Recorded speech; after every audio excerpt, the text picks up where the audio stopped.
Ya, selamat siang pemirsa TVR Parlemen dimanapun Anda berada. Saat ini saya melaporkan langsung dari Media Center DPR RI, di mana pada siang hari ini akan digelar diskusi forum legislasi terkait dengan RUU Sisdiknas dan masa depan pendidikan Indonesia, di mana rencananya pada siang hari ini akan dihadiri oleh Wakil Ketua Komisi 10 DPR RI dari fraksi Partai Demokrat, Bapak Dede Yusuf, kemudian juga ada anggota Komisi 10 DPR RI dari fraksi PKB, Bapak Muhammad Kadafi.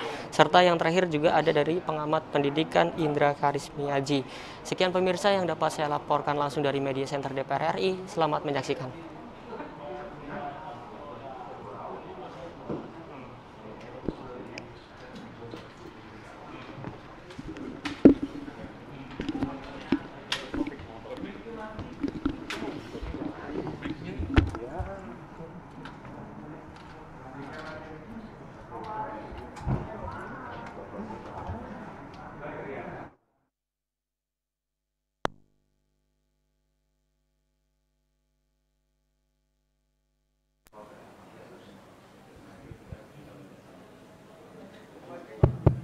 Cek, halo.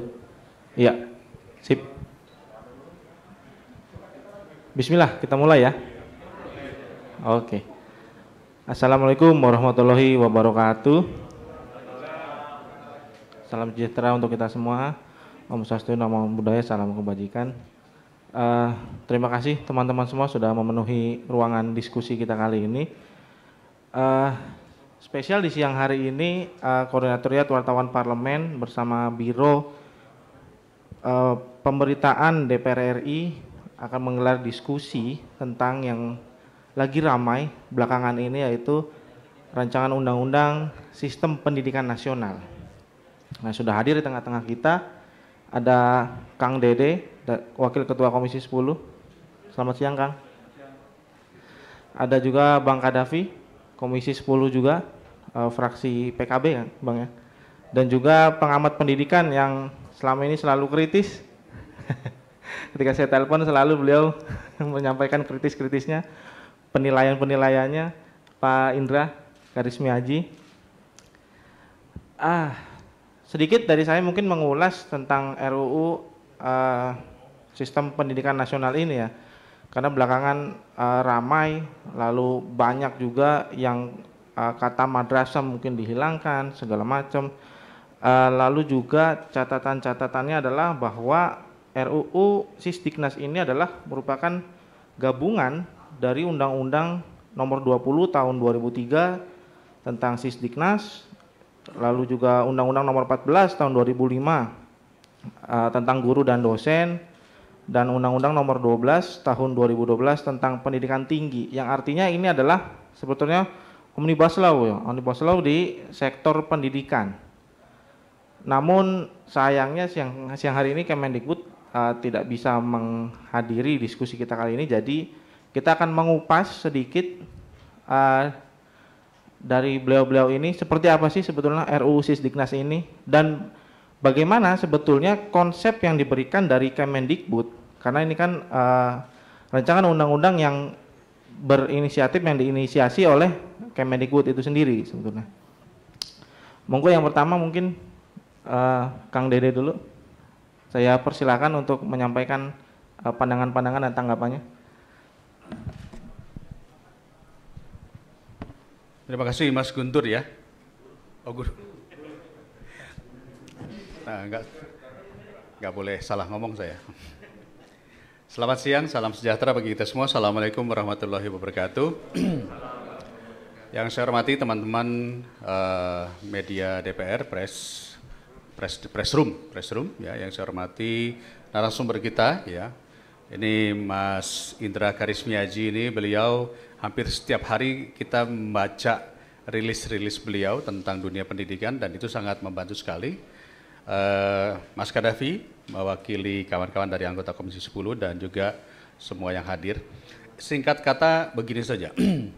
Dalam kurun beberapa waktu terakhir ini, mungkin 2 minggu terakhir, kami mendengar berbagai masukan dan boleh dikatakan mungkin surat-surat resmi yang masuk ke Komisi 10 dari berbagai lembaga. Lembaga-lembaga seperti Nahdlatul Ulama, LP Ma'arif ya, LP Ma'arif, lalu kemudian Muhammadiyah, PGRI, saya lupa lagi berbagai lembaga-lembaga pendidikan ya, yang intinya kurang lebih mengatakan bahwa di luar beredar draft RUU Sisdiknas yang memicu beberapa polemik-polemik. Nah, oleh karena itu dalam kesempatan yang berbahagia saya harus sampaikan kepada kawan-kawan, kami di Komisi 10 belum pernah menerima apapun, baik itu draft ataupun juga catatan tentang RUU Sisdiknas. Bahwa RUU Sisdiknas pernah kita bicarakan pada saat itu, jika ingin merubah kurikulum, jika ingin merubah konsep sesuai dengan 4.0 ataupun 5.0, maka undang-undang memang harus kita rubah. Dan undang-undang itu adalah mengikuti perkembangan zaman, karena sejak 2003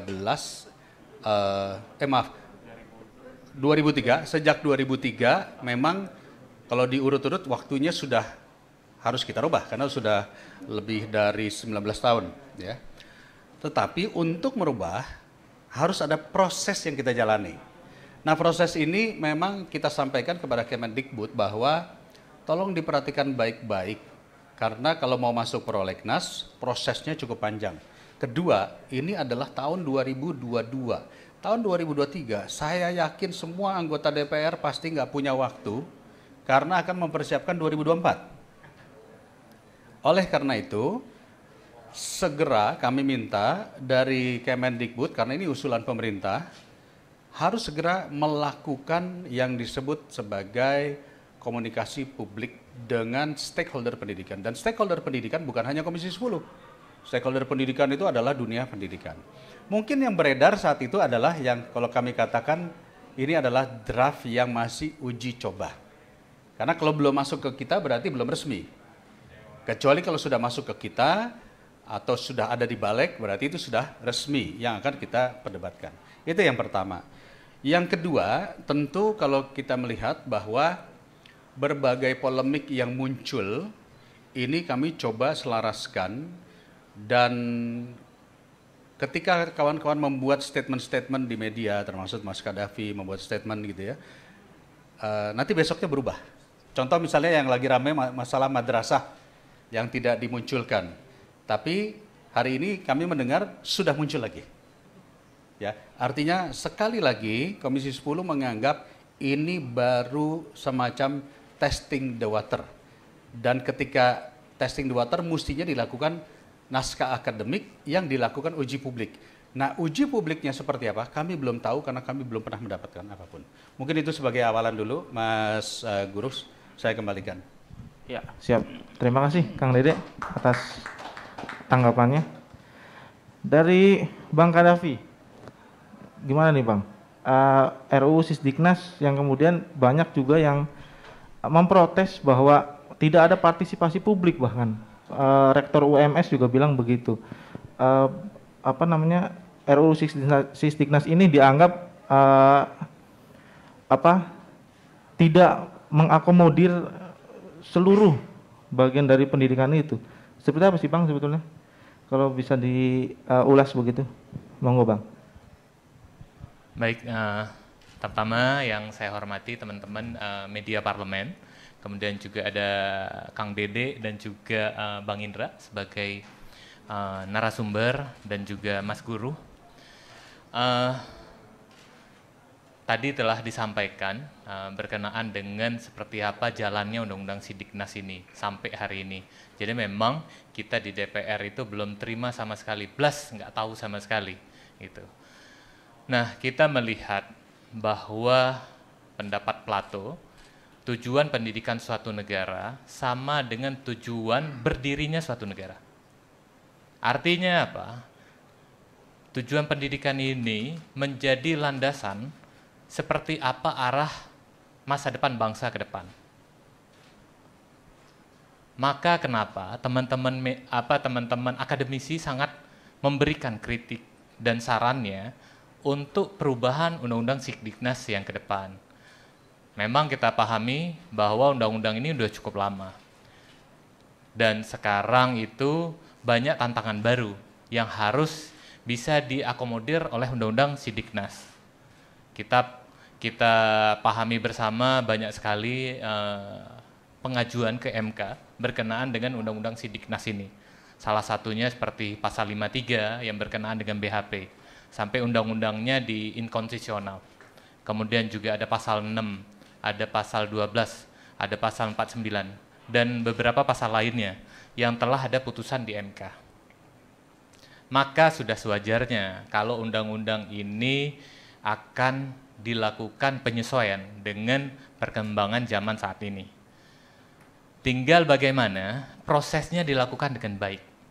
Karena undang-undang pendidikan itu menjadi dasar untuk menanamkan ideologi dan tujuan suatu negara. Jadi kalau undang-undangnya nggak bisa mengarahkan ideologi dan tujuan negara, nah ini agak sedikit ya mengkhawatirkan, apalagi teman-teman di dunia pendidikan. Nah ini yang harus kita duduk bersama, mudah-mudahan dari diskusi hari ini juga akan muncul ide-ide masukan yang bisa nanti memperkaya dari Undang-Undang Sidiknas tersebut. Kita bingung juga mau bicara panjang lebar karena berkas sama sekali kita nggak pegang. Jadinya kita nggak paham, kita nggak tahu seperti apa semangat yang dituangkan. Karena memang semangat dari Undang-Undang Sidiknas ini adalah Omnibus Law, di mana mengakomodir beberapa undang-undang yang telah dilahirkan sebelumnya. Kita pahami bahwa dalam proses banyak undang-undang tersebut banyak sekali menimbulkan keinginan untuk perubahan. Karena sekarang yang tadinya sekolah jarak jauh aja kita nggak boleh, sekarang ini kita mau tidak mau sekolah jarak jauh yang dulu diatur dengan undang-undang sekian jaraknya, sekarang dengan jauh pun kita mau tidak mau harus daring saat pandemi. Kemudian juga kita harus mengakomodir perkembangan zaman saat ini. Nah ini beberapa hal mungkin awal dari diskusi pada hari ini. Insya Allah mudah-mudahan ke depan ini Undang-Undang Sidiknas ini bisa melahirkan suatu aturan yang memang bisa membawa Indonesia ke gerbang pintu kesuksesan di mana bonus demografi. Tadi memang disampaikan oleh Kang Dede, kalau ini baru diusulkan tahun depan, kita agak kesulitan juga. Nah, karena udah ya masa kampanye itu tahun depan, udah di akhir periode itu udah masa kampanye tahun depan. Nah ini menjadi permasalahan juga, terjadi kendala juga nanti dalam persiapan dari Undang-Undang Sidiknas. Mungkin itu, terima kasih. Saya kembalikan kepada Mas Guru. Ya, terima kasih Bang Kadafi. Selanjutnya dari Pak Indra, ini pasti banyak poin-poin dan penyampaian yang akan Pak Indra sampaikan. Karena bagaimana Pak Indra ya, ini kan sudah muncul di publik, naskah akademik segala macam, tapi banyak juga kritik yang disampaikan. Dari Pak Indra sendiri tanggapannya seperti apa Pak? Siap. Monggo Pak. Terima kasih Mas Guru. Yang terhormat Kang Dede Yusuf, Mas Kadafi, teman-teman media parlemen yang saya kasihi. Bicara tentang RUU Sidiknas, mungkin saya harus cerita dulu ya awalnya tuh gimana. Sebetulnya tuh awal itu 2018 sampai 2019. Itu saat hasil PISA kita yang terakhir itu muncul. Di mana di sana kajian-kajian yang muncul itu menunjukkan sekolah di Indonesia itu bukan tambah pinter, tapi tambah bodoh kan gitu. Jadi makin lama kita sekolah di Indonesia bukan tambah pinter. Itu ada kajian dari Bank Dunia bunyinya seperti itu. Nah ini kan berarti sudah bertentangan dengan konstitusi.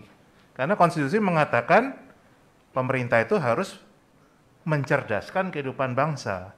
Tapi sistem pendidikan yang kita miliki ternyata bukan mencerdaskan, tapi malah membuat tambah bodoh kan gitu.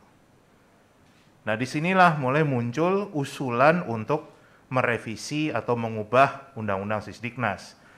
Secara umum kami semua para pegiat pendidikan, praktisi pendidikan sepakat.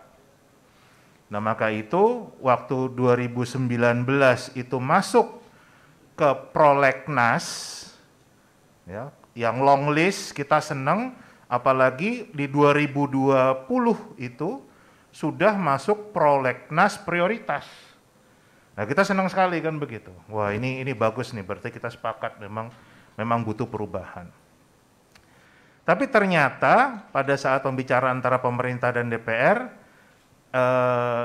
inisiatif dari revisi RUU Sidiknas itu diambil oleh pemerintah. Nggak masalah kalau siapapun buat ini. Saya pun dulu di awal itu, dulu ya, masih diundang sama Kemendikbud untuk memberikan masukan dulu. Kalau sekarang udah nggak lagi. Kan. Harus tanya yang sana, Kang. Nah, jadi itu awalnya. Ya kan? Jadi memang sudah masuk prolegnas prioritas di tahun 2020. Nah, sepertinya pemerintah nggak siap dengan baik itu naskah akademiknya maupun draftnya itu tidak siap. Di sisi lain kami semua termasuk teman-teman di DPR mendorong untuk kita punya blueprint dulu. Ya kan, yang mau kita bikin ini apa kan begitu loh. Jadi kita mau revisi sebuah undang-undang, tapi kita harus tahu dulu yang mau kita buat apa. Nah, makanya lah didorong untuk Kemendikbud membuat dulu blueprint. Muncullah yang namanya peta jalan pendidikan itu yang isinya PowerPoint kan begitu. Dan di bawahnya ada tuh tulisannya siapa yang bikin, itu lembaga asing kan gitu. Nah, itulah makanya semua orang mengatakan ini kok nggak ada rasa Indonesianya ya. Ya wajar yang bikin bukan orang Indonesia kan begitu. Dan itu cuma hanya beberapa puluh halaman lah kan gitu. Sampai akhirnya Komisi 10 itu membuat panja peta jalan pendidikan. Dan menariknya yang hasil yang dibuat dari panja tersebut 300-an halaman ya kan. Jadi bisa bandingin, yang dibuat sama Kemendikbud cuma 20 atau 70 halaman, yang dibuat rekomendasinya 300 halaman. Dan saya ingat betul tanggal 10 Maret 2021, saya ingat kenapa, karena 9 Maret itu saya ada kegiatan dengan Badan Keahlian DPR di UPI. Tanggal 10 Maretnya tuh balik ke Jakarta nyetir, dan dalam perjalanan itu saya sambil dengerin raker dengan Mendikbud, komisi dengan Mendikbud. Itu Komisi 10 mengatakan Kemendikbud diberikan waktu 30 hari untuk memperbaiki peta jalan pendidikan. Sekarang ini 29 Maret 2022, berarti kan sudah 385 hari ini. Belum ada nih bentuknya nih perbaikannya kan begitu. Nah, tiba-tiba di awal Januari ada selentingan, wah ini sudah mendorong pembahasan RUU Sisdiknas. Nah, kita semua kan bertanya-tanya nih, peta jalannya apa kabar? Kok tiba-tiba mau membahas RUU Sisdiknas, dan bahkan di rapat kerja dengan DPR Komisi 10 juga tercantum peta jalan pendidikan dihentikan dulu, mau bahas RUU dulu, nanti setelah RUU-nya selesai, baru bicara peta jalan. Nah, ini kan, saya kadang-kadang berpikir, ini memang saya yang terlalu bodoh, apa mereka yang kepinteran kan begitu. Gimana mau bikin undang-undangnya dulu, terus baru mau bikin yang nanti dikerjakan apa. Nah, disinilah mulai kami ini mulai tanda tanya besar kan, sebenarnya ada apa sih, kenapa sih kan begitu. Nah, kemudian mulailah mereka membuat yang mereka sebut uji publik. Nah, di mana uji publiknya ini agak-agak lucu kan begitu. Yang pertama, naskah akademik tidak boleh diakses oleh peserta. Draft daripada RUU Sisdiknas juga tidak boleh diakses oleh peserta. Jadi bahkan dikasih watermark gitu, jadi ketahuan kalau ada yang screenshot misalnya, itu ketahuan dari organisasi mana. Ini kita tambah lucu lagi kan gitu. Ini kita bicara urusan publik tapi kok dirahasiakan begini. Bahkan ada Perhimpunan Homeschoolers Indonesia secara resmi itu menulis surat ke Kemendikbud minta draft naskah akademik dan RUU Sisdiknas untuk dipelajari. Apa jawabannya? Menurut Kemendikbud, draft tersebut adalah bagian yang dikecualikan dari informasi publik. Nanti saya harus konfirmasi nih sama para anggota dewan nih. Karena setahu saya yang dirahasiakan hanya 3. Rahasia negara, rahasia perorangan, rahasia bisnis kan gitu. Nah, saya nggak ngerti RUU Sisdiknas dan naskah akademiknya ini ada rahasia mana. Mungkin ada rahasia bisnis, saya nggak tahu. Mungkin kan, makanya dirahasiakan kan begitu. Nah, jadi dari prosesnya yang seperti itu ya membuat kami ini semua ya bangkit lah kan istilahnya. Ini ada sebuah bahaya yang menurut kita kalau sekedar membangun jembatan itu bisa kita perbaiki dengan mudah kalau salah bangunnya.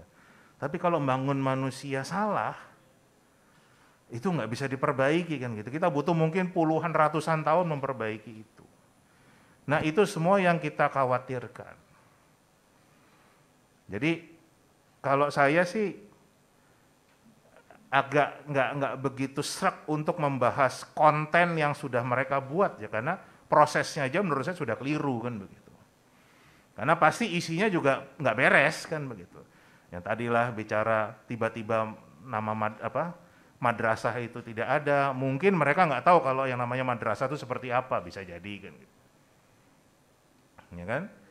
Yang mengatakan warga negara wajib menanggung biaya pendidikan. Itu kan sudah bertentangan lagi dengan pasal 31 Undang-Undang Dasar kan begitu. Katakan pemerintah wajib membiayainya. Tapi konfirmasinya mengatakan, oh enggak kok yang baru itu malah 12 tahun wajib belajar. Lah kami kan ketawa lagi, yang 9 tahun aja masih belum beres, kok sudah bilang 12 tahun kan gitu. Kalau 12 tahun tapi warga negara suruh bayar, sama aja bohong namanya kan gitu, nggak usah sebut 12 tahun. Nah jadi kira-kira timeline-nya seperti itu teman-teman.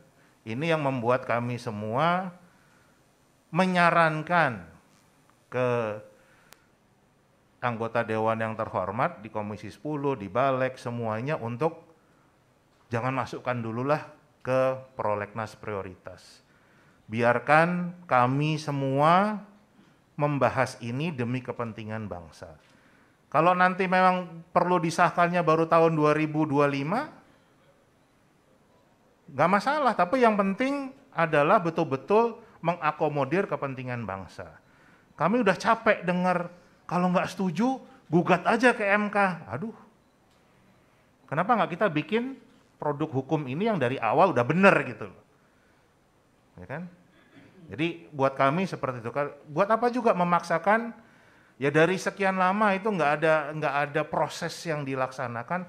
Tiba-tiba karena tahu 2023 itu teman-teman di DPR pasti sudah sibuk dengan urusan pemilu.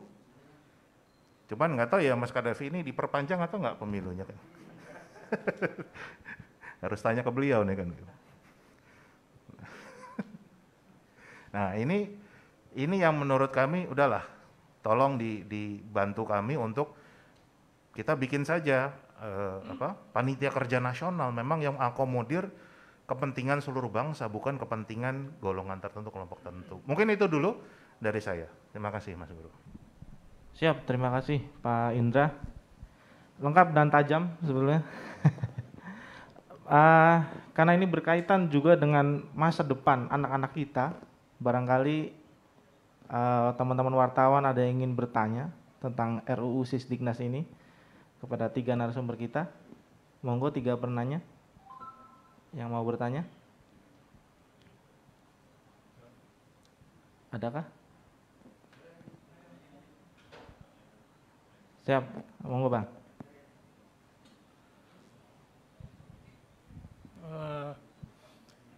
Saya mengikuti RUU Sisdiknas. Izin Pertama Bang, kali dibahas nama saya Erwin. Saya dari Indo Merdeka, Pak. Saya ikut di situ. Ketuanya Irwan Prayitno, Anwar Arifin, WN Koster. Rumusannya sangat idealis sekali. Ada nilai, ada praktek pendidikan. Tapi prakteknya bayar sekolah. Sekolah bayar. 20% anggaran nggak nggak membantu warga negara untuk dapat pendidikan terbaik seperti kata Pak Indra itu. Saya warga Bogor, Pak Dede, waktu Pak Gubernur, Wakil Wagub, Pak Dede, saya bayar itu sekolah negeri. Nggak ada itu jaminan 20% gratis. Padahal sekolah itu dapat piagam sekolah berintegritas.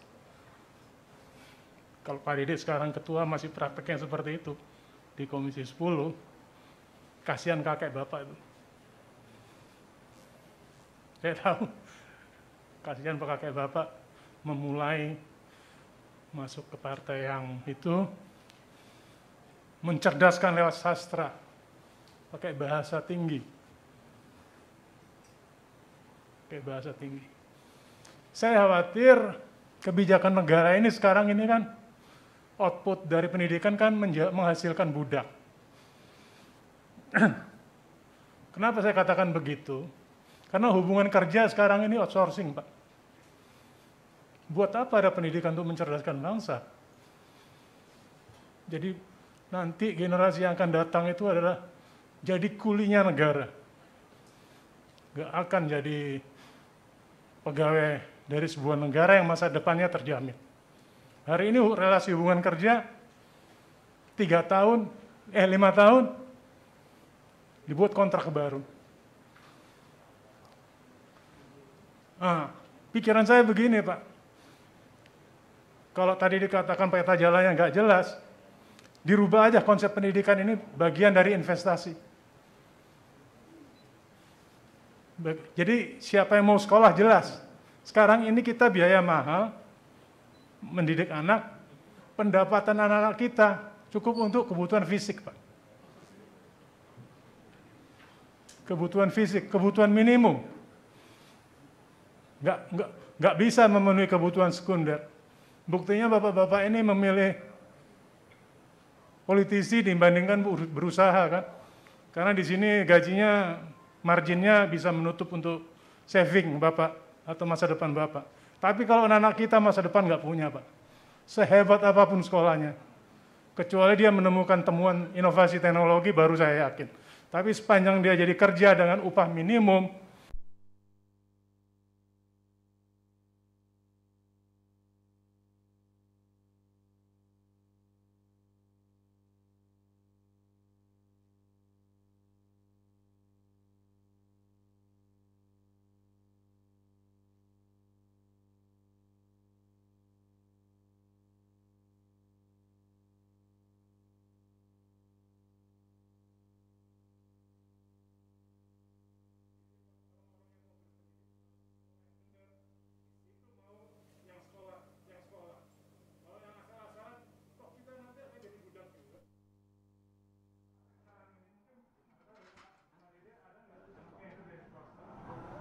tiap 5 tahun dan kembali kontrak, sekarang 3 tahun bisa kembali kontrak.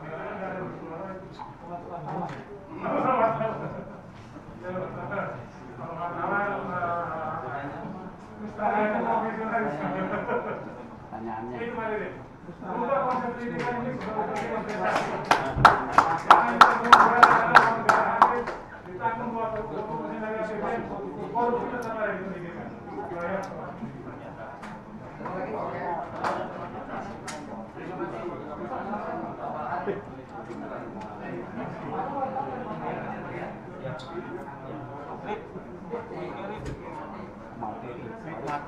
Mati bang, mic-nya. Lanjut aja bang, nggak pakai mic. Hanya untuk tambahin aja Pak Dede. Masalahnya kan sebenarnya masalah pendidikan kita sangat setuju ya Pak. Itu makanya direvisi undang-undang pendidikan. Karena kenapa? Sebenarnya perlu di masyarakat saya juga di Jakarta, saya juga di Jakarta Selatan, Pasar Minggu, tapi di Jakarta. Banyak tetangga saya itu mereka tahu saya wartawan bahwa yang menggunakan publik. Dengan adanya kuota, ya. Ujung-ujungnya alasan semua sekolah itu tidak memiliki kuota sehingga tidak bisa masuk ke sekolah negeri. Untuk masuk ke sekolah swasta dia tidak sampai bayar, Pak. Uang DP, uang masuk.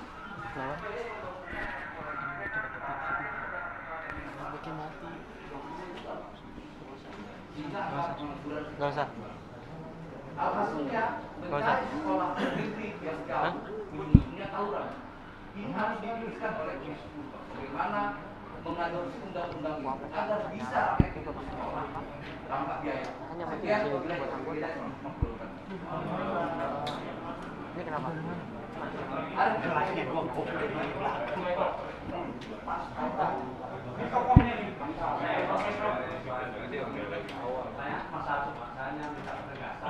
Targetnya kapan? Karena semakin lama semakin tidak jadi. Masa Pak hari nggak apa-apa 2025. Kita nggak punya pegangan. Yang penting ada dulu. Soal nanti ada kelemahan kita perbaiki bersama-sama. Saya kira saja. Makasih Pak. Kau juga dulu aja. Oh, kosong.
Teruskan aja guru, nggak usah pakai mic.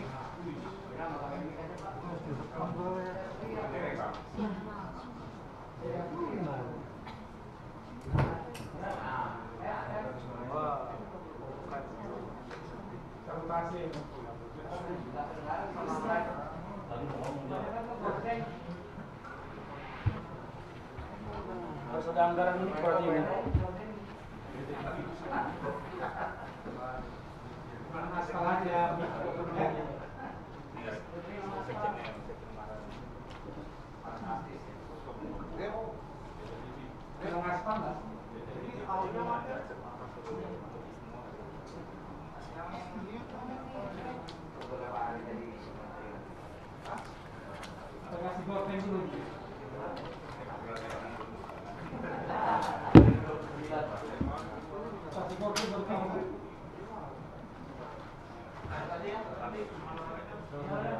Lanjut. Terima kasih atas pertanyaannya. Iya, Saya ulas sedikit tadi ada pendidikan informasi dan aparatur RUU Sisdiknas kapan selesai? Padahal belum ada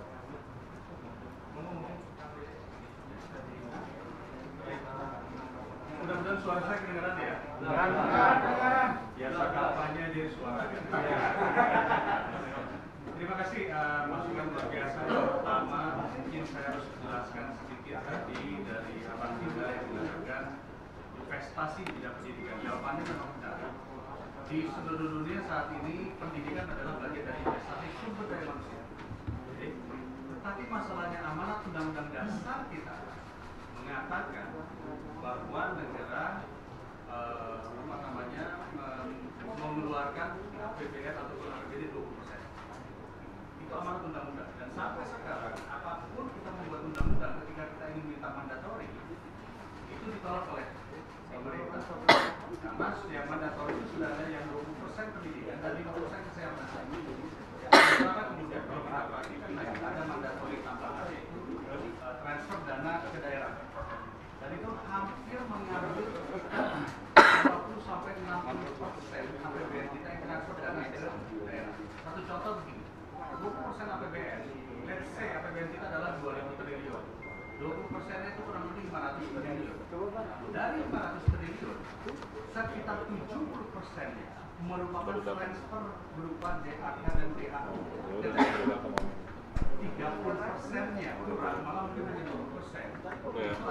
Iya, udah datang, sekitar 70 triliun, dan yang ada di Kemenak sekitar 40 triliun. Artinya untuk mengelola pendidikan secara luas dengan jumlah 200.000 sekolah dan lain-lain, itu tentu yang ada di Kemendikbud tidak sanggup. Itu sebabnya ada disebut sebagai transfer dana DAU dan DAK pendidikan. Sayangnya, amanat undang-undang yang 20% APBD juga harus untuk pendidikan itu tidak banyak dilaksanakan oleh pemerintah daerah. Banyak pemerintah daerah menganggap DAU-nya yang turun dan DAK-nya yang turun ke daerah dianggap bagian dari 20% ini ya. Sehingga 90% dari 20% itu kebanyakan adalah dana DAU dan DAK. Halo, udah ada belum? Paling daerah hanya mengeluarkan tambahan 10-15%. Ini kondisi ya.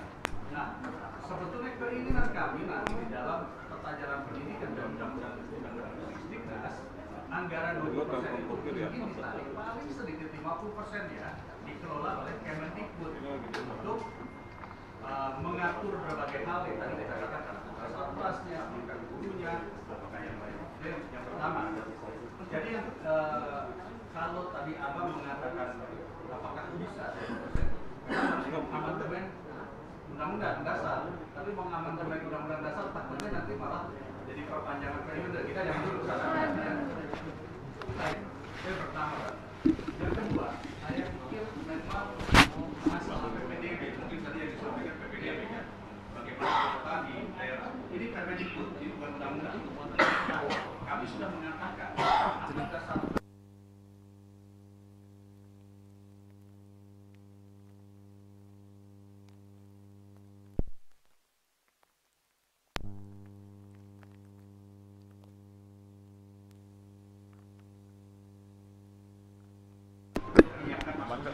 artinya kita melihat masih ada sekolah negeri yang favorit dengan sekolah negeri yang belum favorit. Nah ini yang harus diimbangkan.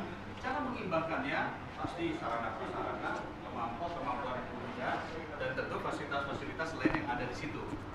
Jadi bukan hanya sekedar menambah jumlah warga di situ. Nah saya tertarik tadi perkataan bahwa harus masuk sekolah swasta yang berbiaya mahal. Mungkin kalau di DKI begitu ya. Kalau di kabupaten kota justru swasta yang murah-murah. Yang justru yang datang kepada kami mengatakan bahwa tolonglah jangan semuanya PPDB ke negeri. Kami nggak kebagian, kira-kira gitu. Jadi memang kalau kita berbicara Indonesia ini begitu luas dan gapnya juga begitu banyak. Jadi jangan hanya potret Jakarta yang kita lihat.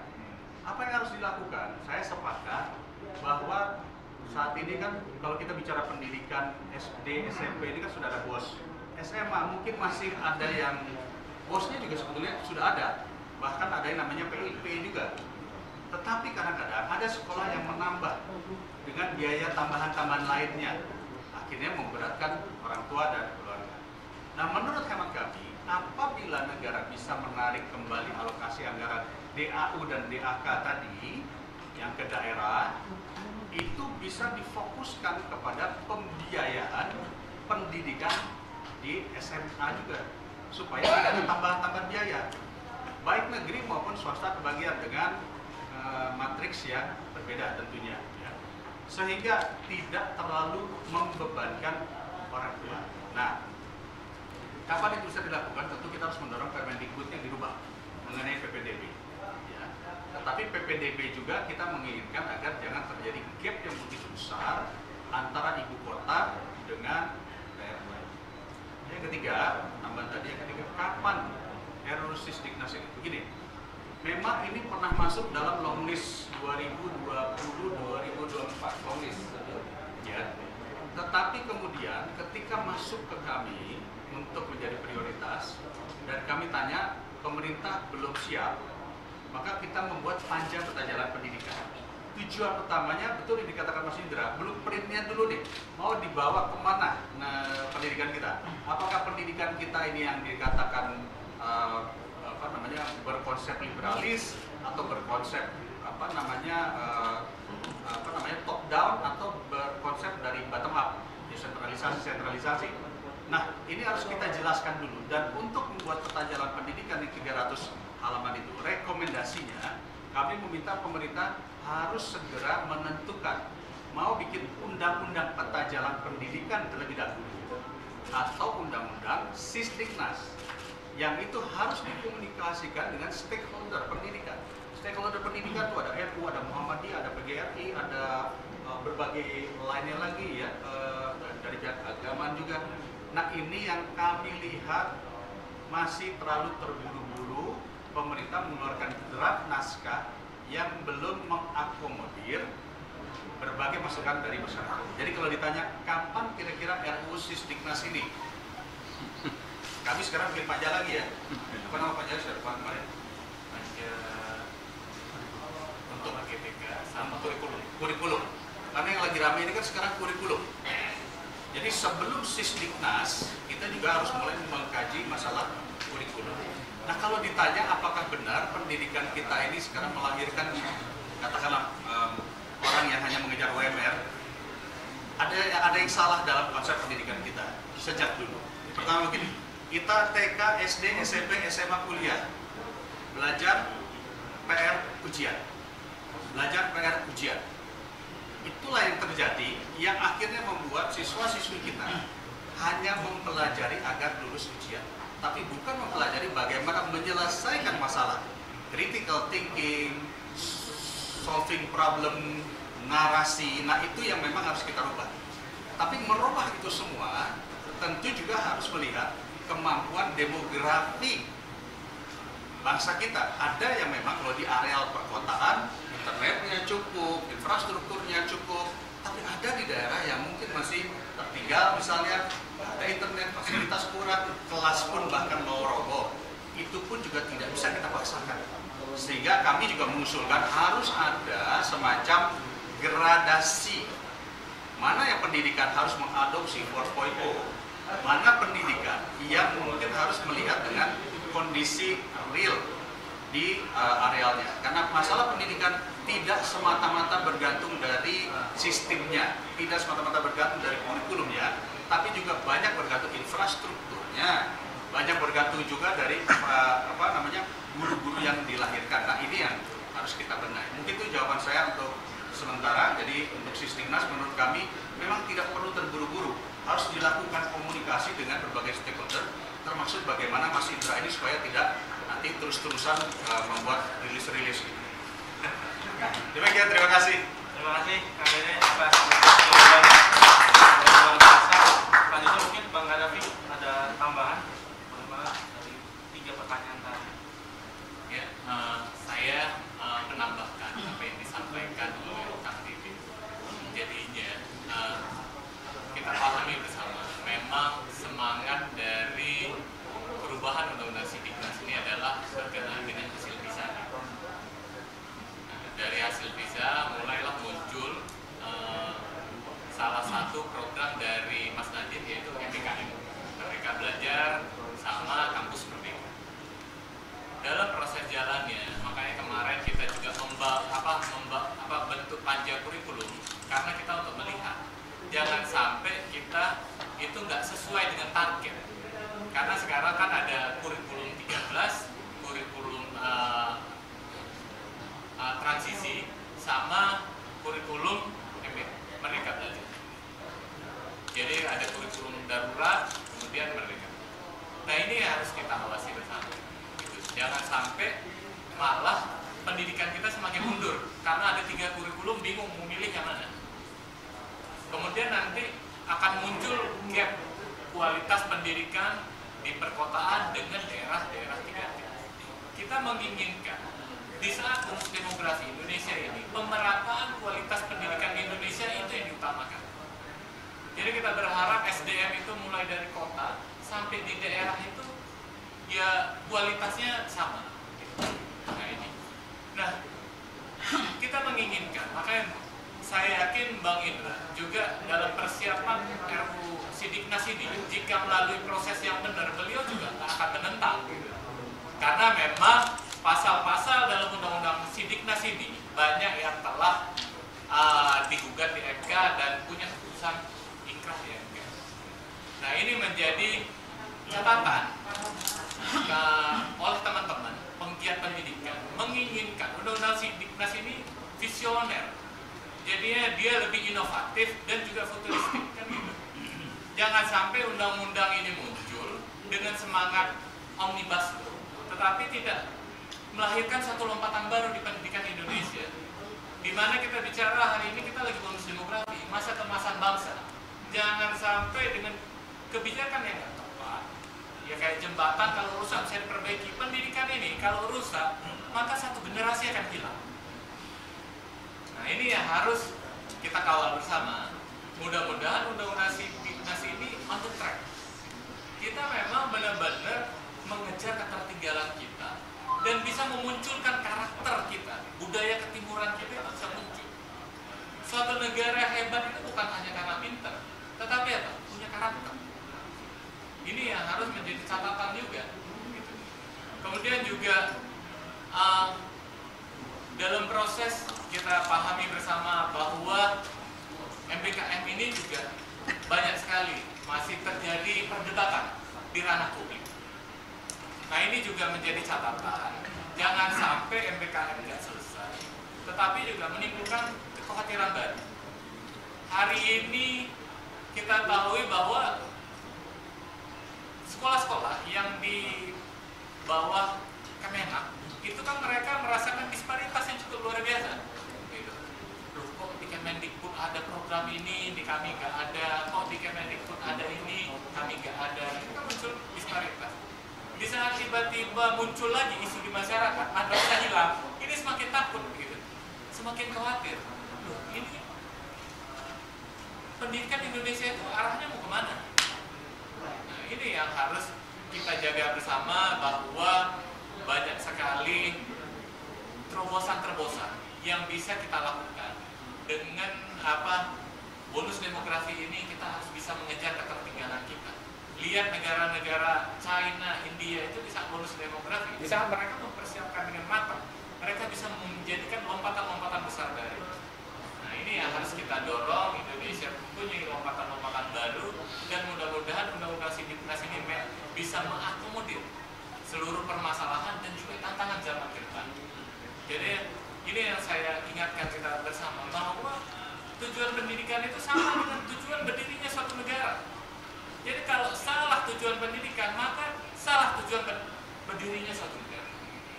Ini yang harus kita jaga bersama, kita kawal bersama. Mudah-mudahan nantinya jika memang tetap kita akan pemerintah mendorong RUU Sidiknas akan diproses di tahun ini, kita kawal bersama, dilakukan proses yang baik.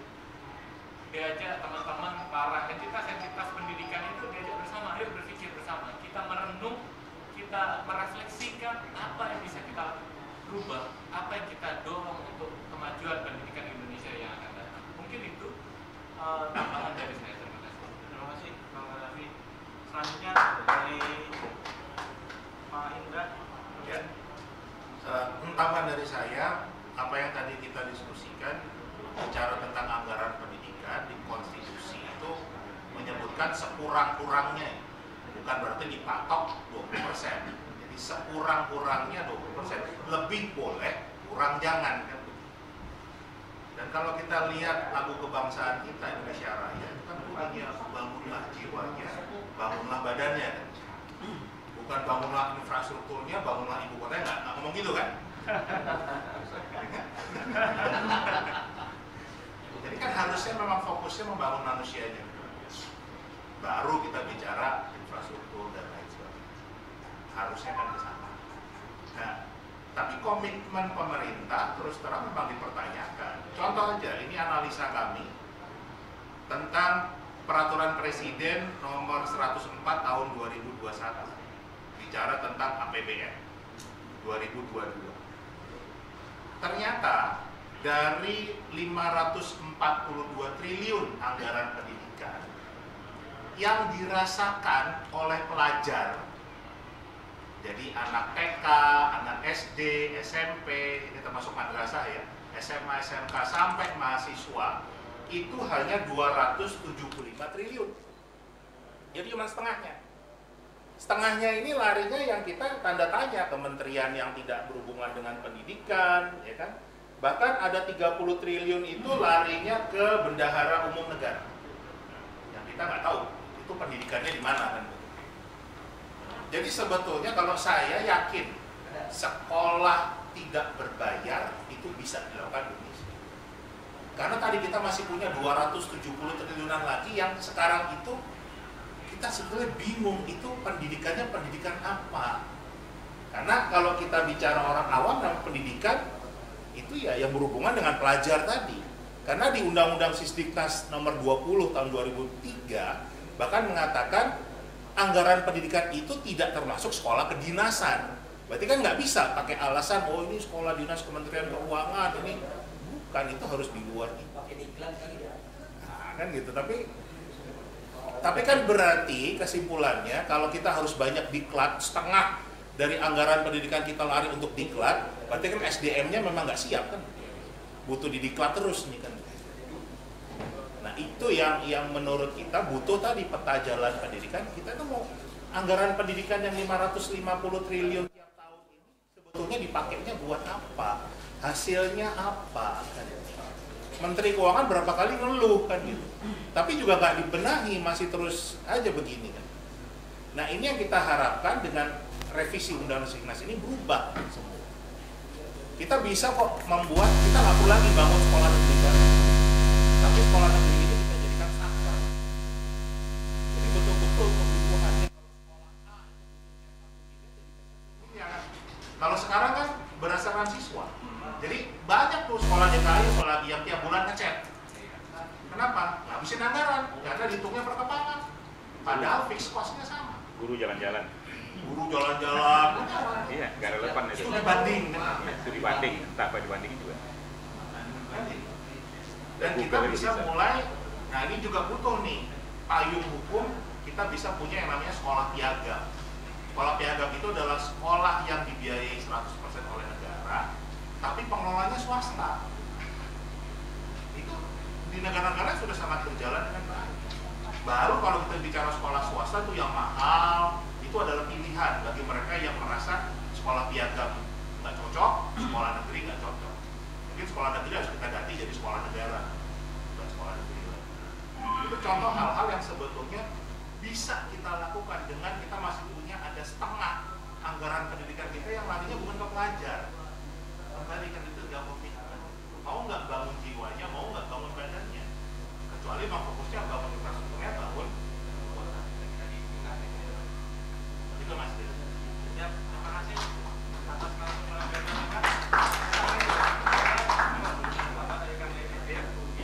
menambahkan. Jadi teman-teman mohon supaya fokusnya bukan soal polemiknya RUU Sisdiknas, karena kita belum ada. Jadi itu masih kayak kalau kami mengatakan upaya Kemendikbud berkomunikasi dengan stakeholder pendidikan. Kami baru bisa mengatakan itu RUU jika itu sudah masuk ke kita.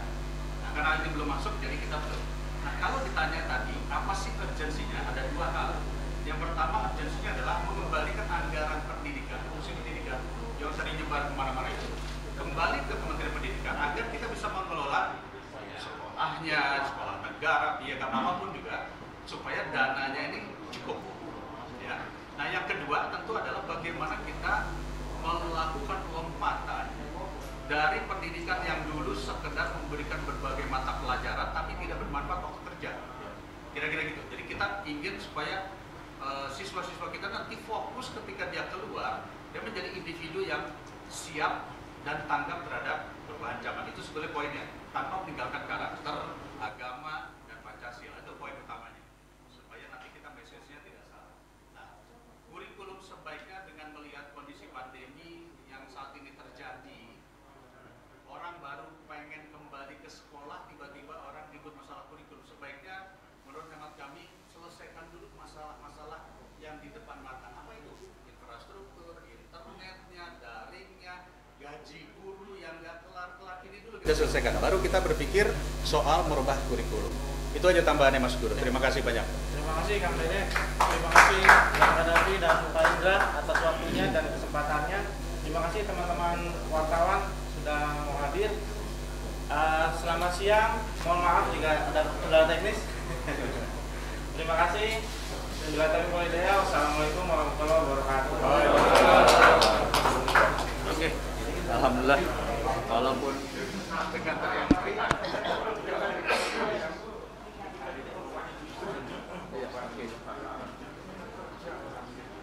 emang sering mati gitu.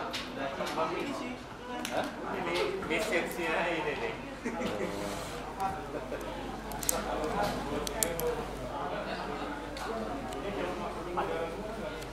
Ikut rapat Anja psikologi. Oke, ayo, adik.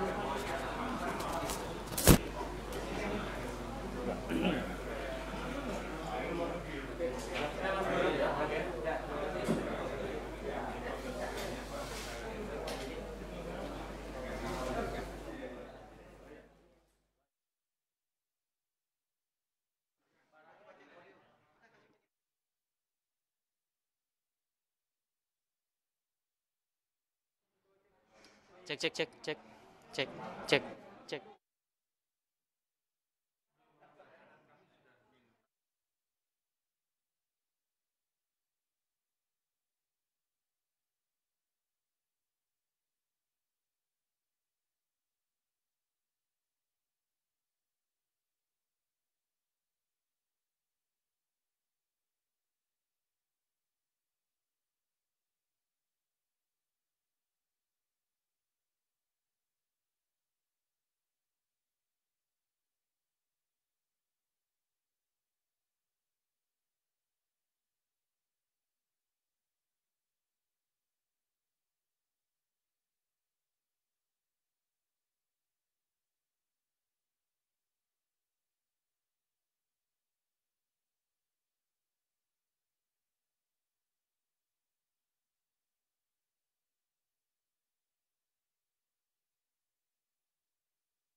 Cek cek.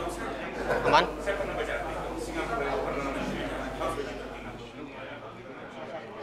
Ya pemirsa, tadi sama-sama kita telah saksikan bersama diskusi forum legislasi terkait dengan RUU Sisdiknas dan masa depan pendidikan Indonesia. Nah, saat ini saya sudah bersama dengan anggota Komisi 10 DPR RI, yaitu Bapak Muhammad Kadafi. Pak, apa kabar Pak? Baik, alhamdulillah. Alhamdulillah. Pak, ngomongin terkait dengan RUU Sisdiknas nih Pak. Draft ini kan sebenarnya belum diterima di DPR seperti yang tadi dibahas, tapi polemik sudah ada Pak, seperti madrasah katanya dihilangkan dan sebagainya. Nah, dari DPR sendiri itu menanggapinya harusnya seperti apa Pak? Ya, memang sekarang dalam 2 minggu ini agak sedikit RUU Sidiknas ini jadi rame di masyarakat, jadi simpang siur datanya, karena memang saya melihat ya draft aslinya belum jelas juga gitu. Kenapa saya katakan seperti itu? Ya mitra dari Kemendikbud sendiri itu belum punya draft dari RUU Sidiknas tersebut. Nah, terjadi polemik seperti halnya kehilangan, mungkin ada hilang kata-kata madrasah. Ini kan menjadi kekhawatiran teman-teman pendidikan di bawah Kementerian Agama, di mana kita pahami bersama sekarang ini kan banyak kecemburuan, disparitas yang cukup luar biasa dalam aplikasi proses pendidikan di Kemenak dibandingkan dengan Kemendikbud. Yang di Kemendikbud seperti apa, di Kemenak seperti apa. Apalagi sekarang didorong sekolah-sekolah itu berbasiskan teknologi. Nah, ini juga menjadi semakin membuat gap yang cukup luar biasa pendidikan di bawah Kemenak dan Kemendikbud. Mudah-mudahan kekhawatiran kita bersama bisa cepat terang benderang dan ketakutan di masyarakat ini bisa cepat selesai. Pak, tadi juga di pembahasan, didiskusikan juga dibahas Pak, RUU Sisdiknas ini sebenarnya tidak perlu terburu-buru Pak untuk dimasukkan ke dalam prolegnas prioritas seperti ini. Nah, seperti itu urgensinya seperti apa sih Pak RUU Sisdiknas ini sendiri Pak untuk saat ini Pak? Ya, RUU Sidiknas memang secara usia udah cukup lama. Dia udah 19 tahun. Kan tahun 2003 dulu. Tentunya juga dalam proses berjalannya undang-undang ini banyak sekali terjadi perubahan pasal-pasal yang tidak lagi sesuai dengan zamannya. Makanya kalau pendapat seperti halnya Thomas Kahn bahwa suatu teori itu dibuat pada zamannya dan jika tidak sesuai maka harus dirubah sesuai pada zaman. Itulah paradigma ilmu pengetahuan. Oleh karena itu saya rasa Undang-Undang Sidiknas ya sangat relevan jika memang mau dirubah, tetapi harus dilihat prosesnya harus sesuai, bisa berjalan dengan baik dan bisa menjawab tantangan zaman ke depan. Kita pahami bahwa pendapat Plato, tujuan pendidikan itu sama dengan tujuan satu negara didirikan. Jadi kalau salah dalam tujuan pendidikan sama dengan salah tujuan dari kita bernegara. Nah, ini yang harus kita persiapkan dengan matang, jangan terburu-buru, harus kita lihat, harus kita observasi secara mendalam, menukik ke bawah, kita lihat permasalahan yang ada, dan kita munculkan suatu gagasan baru untuk menjawab tantangan di mana kita sedang menghadapi bonus demografi, masa kemasan bangsa kita. Nah, selain tadi menjawab tantangan Pak, mungkin terakhir yang sesuai dengan tema RUU Sisdiknas dan masa depan pendidikan di Indonesia. Nah, selain itu harapannya untuk RUU Sisdiknas ini untuk masa depan pendidikan Indonesia itu seperti apa Pak? Tentunya kita menginginkan Undang-Undang Sidiknas ini bisa menjawab paradigma-paradigma besar dan bisa membawa suatu perubahan baru yang inovatif dan juga kompetitif dan juga ini menjadi suatu dasar yang cukup bermanfaat untuk loncatan pendidikan di Indonesia. Ya, pemirsa, Bapak terima kasih atas waktunya Pak ya. Pemirsa, itulah tadi bincang-bincang saya dengan salah satu anggota Komisi 10 DPR RI, Bapak Muhammad Gaddafi. Terima kasih telah menyaksikan TVR Parlemen. Saya Alfat Rizky langsung melaporkan dari Media Center DPR RI. Sampai jumpa.